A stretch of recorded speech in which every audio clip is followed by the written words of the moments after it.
Terpantas, terkini dan sahih. Bila-bila masa, di mana jua. Berita di jari. Subscribe YouTube Bulletin TV3.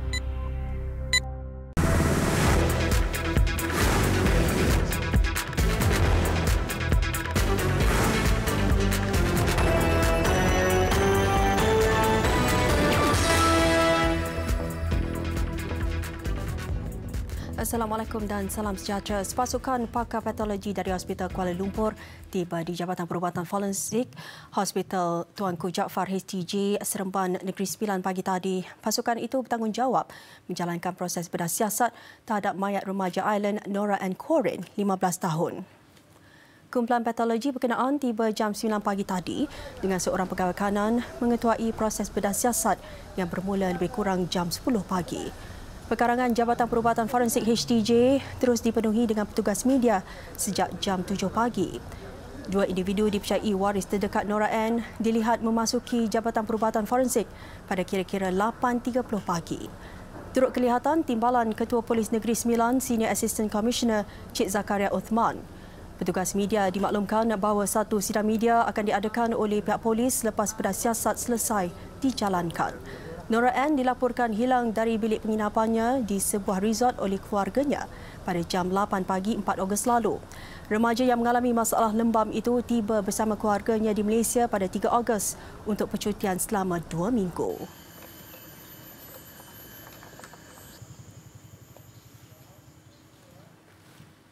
Sementara itu, proses bedah siasat Nora Ann Corin dijangka mengambil masa lebih 3 jam. Timbalan Ketua Polis Negeri Sembilan Senior Assistant Commissioner Cik Zakaria Uthman berkata demikian ketika ditemui di pekarangan Jabatan Perubatan Forensik HTJ pagi tadi. Sementara itu, berguam kepada keluarga mangsa Sangkara Ann Nair berkata mereka masih trauma dan bersedih akan tragedi berkenaan. Keluarga remaja Island itu juga belum mempunyai sebarang perancangan lanjut setakat ini dan akan menunggu proses bedah siasat selesai. Ibu bapa Nora Ann tiba di HTJ sekitar jam 9.20 pagi menerusi pintu belakang bagi mengelak dikesan media selepas pasukan pakar patologi Hospital Kuala Lumpur tiba untuk memulakan proses bedah siasat.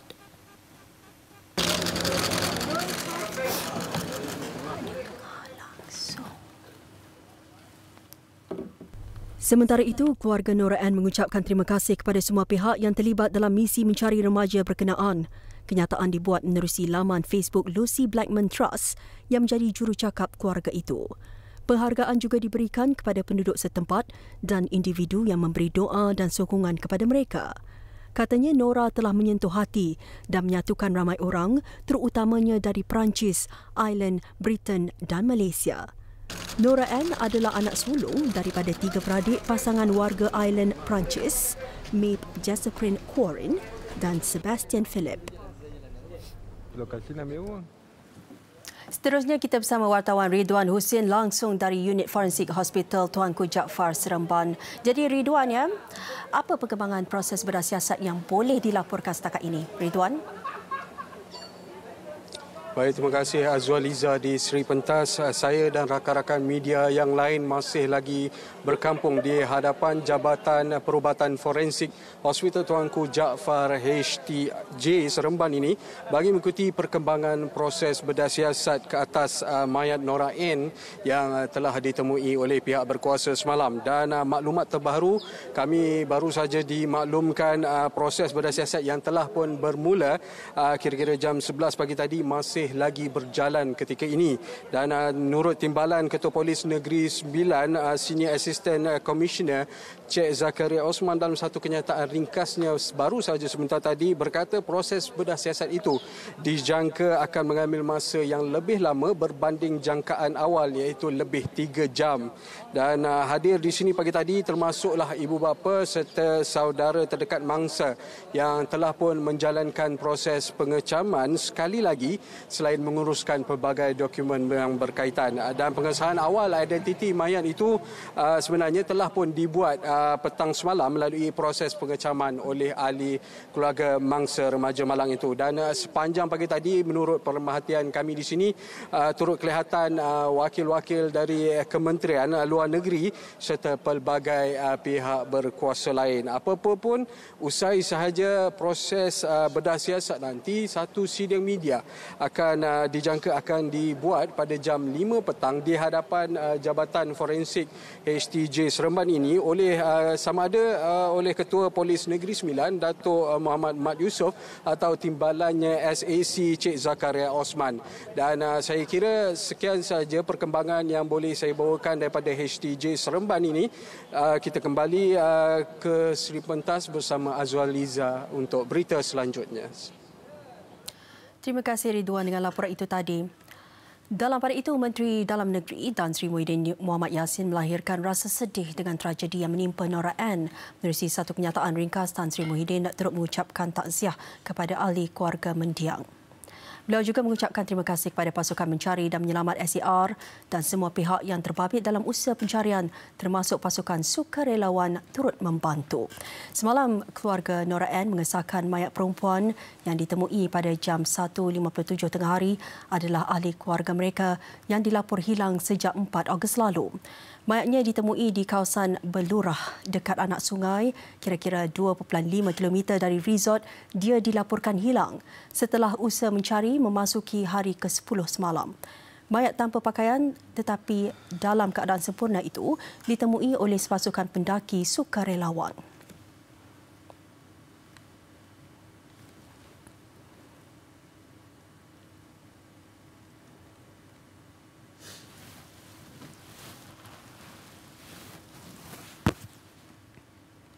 Sensor, Swafoto, Sportif, Unlock Your Style dibawakan oleh Vivo S1.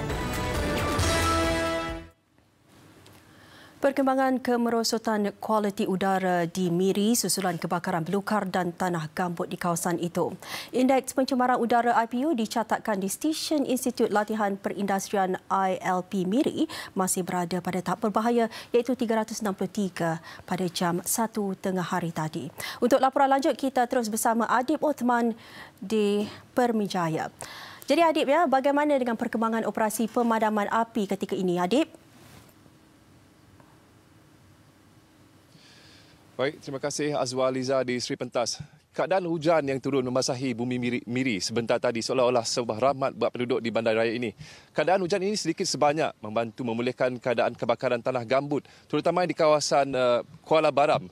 Dan dalam pada itu, setakat jam 1 tengah hari tadi, bacaan indeks pencemaran udara IPU menunjukkan stesen ILP Miri masih berada pada paras bahaya dengan bacaan 363 IPU. Dan seterusnya, stesen SK Kuala Baram dan Miri masing-masing menunjukkan pada paras tidak sihat dan masing-masing pada bacaan 270 IPU dan 129 IPU. Dan pastinya usaha memadam digalas oleh wira-wira kita, para petugas bomba yang bertugas lumus sejak 14 hari yang lalu dalam usaha untuk memadam kebakaran. Dan bersama kita sekarang adalah Ketua Jawatan Bomba dan Penyelamat Miri, Tuan Lau Pokyong. Baik, Tuan Lau, terima kasih kerana bersama dengan Buletin 130.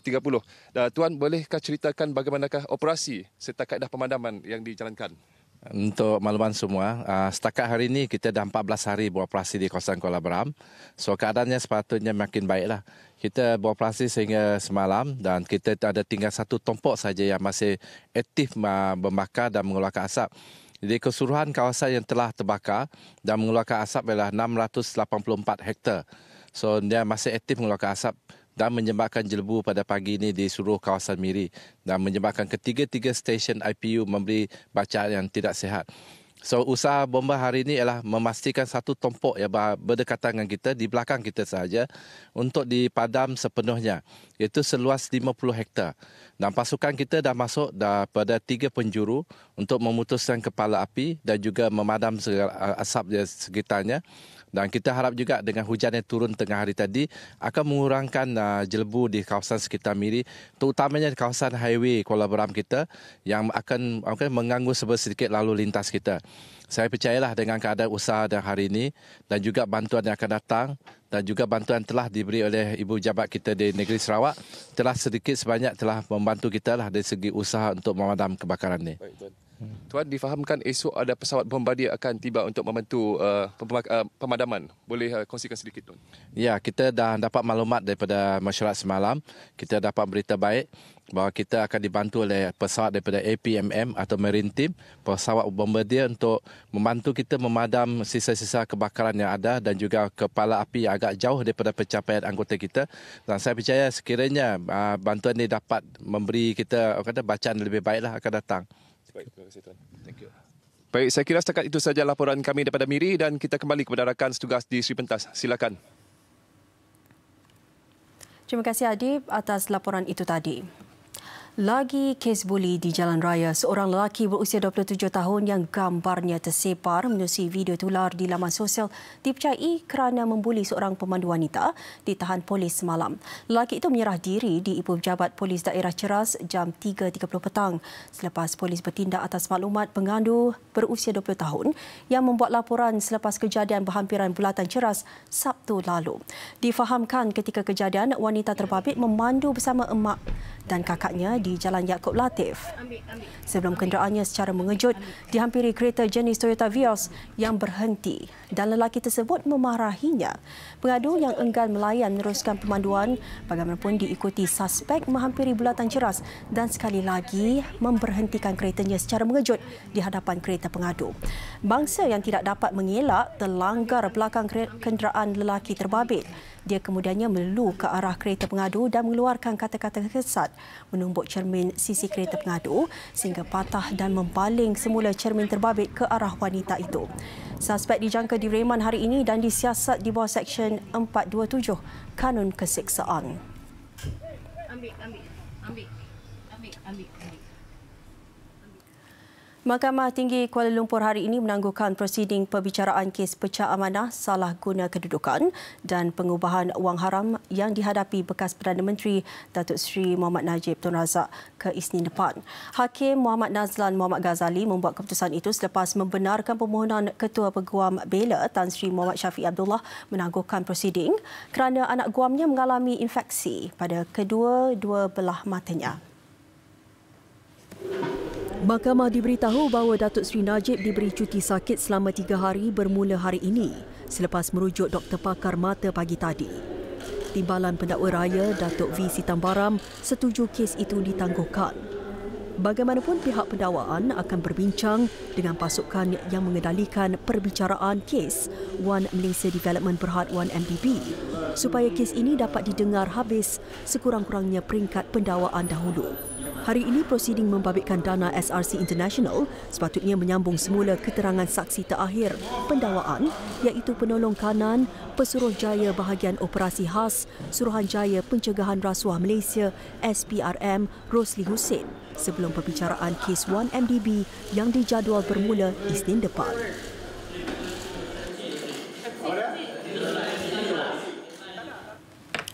Pelan Gentian Optik dan Kesaling Hubungan Negara NFCP memerlukan pelaburan berjumlah 21.6 bilion ringgit dari 2019 hingga 2023. Menteri Keuangan Lim Guan Eng berkata sebahagian besar pelaburan akan dibiayai dana pemberian perkhidmatan sejagat USP yang diuruskan Suruhanjaya Komunikasi dan Multimedia Malaysia serta sektor swasta. Jelasnya lagi, pelan akan menambah baik lagi kelajuan internet di Malaysia dan menjadikan ekonomi negara bersedia bagi pelaksanaan 5G. Ketika ini, kerajaan sedang menganjurkan beberapa siri perbincangan bagi mendapatkan pandangan dan cadangan untuk Belanjawan 2020. Kerajaan juga menyediakan prasarana digital dengan memperuntukkan 4.2 bilion ringgit bagi menyediakan kesaling hubungan gentian optik berkelajuan tinggi kepada sekolah dan zon perindustrian terpilih. Satu jawatan kuasa bersama peringkat kementerian juga telah dibentuk bagi menangani masalah dihadapi syarikat terlibat dalam pendigitalan di peringkat tertinggi.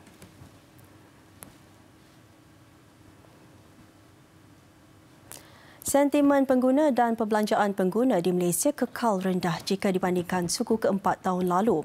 Bagaimanapun, menurut pengeluar produk makanan dan minuman Unilever Food Solutions, jika berbanding dengan pasaran serantau lain, sentimen pengguna di negara ini masih lagi tinggi. However, if you compare it from the previous years like 2013, 14, 15, it's still much higher. It is over 100. I think last report was 114, which is even higher than Philippines. So I would say yes, the market has been a bit soft, particularly for the B2B side, right? For consumer side, things are a bit better. People are spending, but maybe they are spending on different things.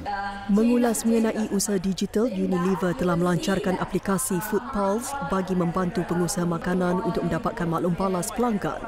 Pihaknya bagaimanapun tidak berhasrat mewujudkan platform digital sendiri. Sebaliknya mahu mempergiat kerjasama bersama platform digital sedia ada bagi penjualan produknya.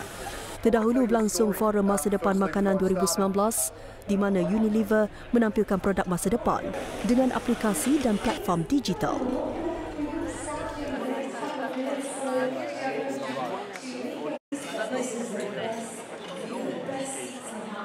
Besar impaknya. Tular selepas hasilnya. Pantas menampilkan prosiding ini keuangan maya. Berita di jari. Subscribe YouTube Bulletin TV3.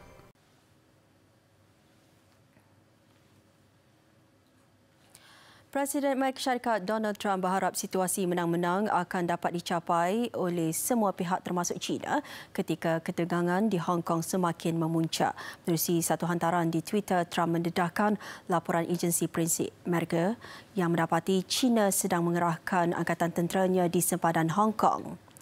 Oleh itu, beliau menggesa pihak yang terlibat untuk tetap tenang bagi mengelakkan pertempuran yang boleh meragut nyawa. Terdahulu, media tempatan turut melaporkan sejumlah besar angkatan separa tentera China dirakamkan sudah berhimpun kira-kira 30 meter dari Hong Kong di Bandaraya Shenzhen. Semalam, pemimpin Hong Kong Carrie Lam yang pro-Beijing berkata keadaan di wilayah merdeka itu sudah tidak dapat kembali kepada asal ketika tunjuk perasaan itu memasuki minggu ke-10.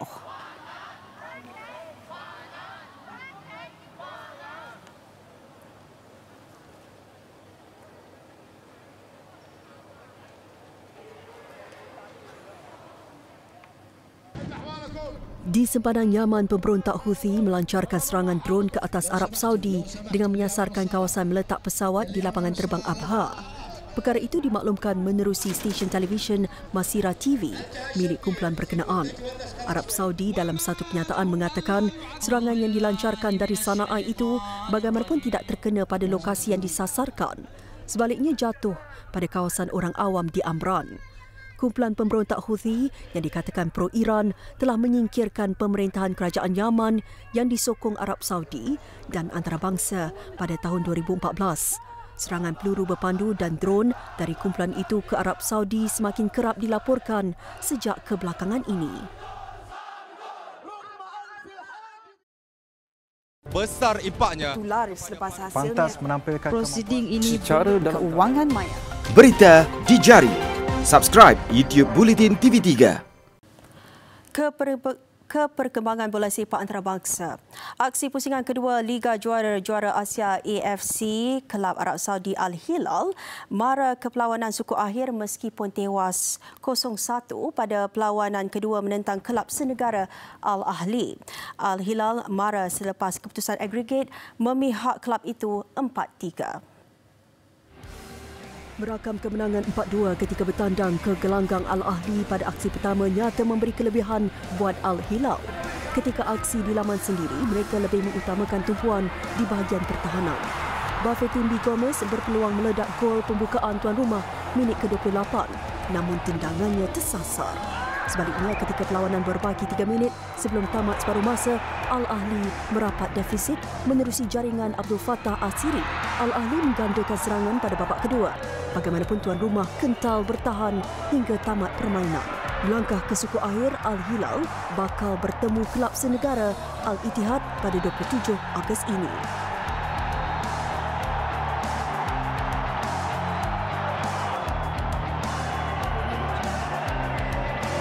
Sementara itu, bekas pemain Barcelona dan Spanyol Xavi Hernandez membuktikan kemampuannya sebagai pengurus kelab Qatar Al Sadd apabila membawa pasukan itu ke suku akhir. Xavi yang mengumumkan persaraannya bulan Mei lalu memulakan kerjaya sebagai jurulatih kelab terakhirnya untuk mencari pengalaman pertama. Al Sadd terikat satu sama ketika aksi pertama di gelanggang Al Duhail dan mahu menebus kehampaan itu di hadapan penyokong sendiri pada aksi kedua. Akram Afif memastikan Al Sadd di depan dengan gol pembukaan pada minit ke-20. dan Abdul Karim Hassan tidak mensia-siakan sepakan percuma meledak gol kedua Al-Sadd minit ke-34. Bagaimanapun minit ke-56, Ed Milson Jr. merapatkan jurang defisit 2-3 dengan gol pertama Al-Duhail pada minit ke-56. Namun ketika aksi tambahan masa, cubaan pemain Al-Duhail Yasir Muhammadi menolak keluar bola dari depan gawang tidak berhasil dan memberi gol ketiga buat Al-Sadd. Keputusan berakhir 3-1 memihak Al-Sadd yang mara ke suku akhir dengan agregat 4-2. Laporan tadi mengakhiri Buletin 1.30 hari ini. Sebelum berpisah, saksikan persembahan tarian tradisional kaum asli suku Seletar Laut di Johor. Saya Azwaliza Azman, salam hormat.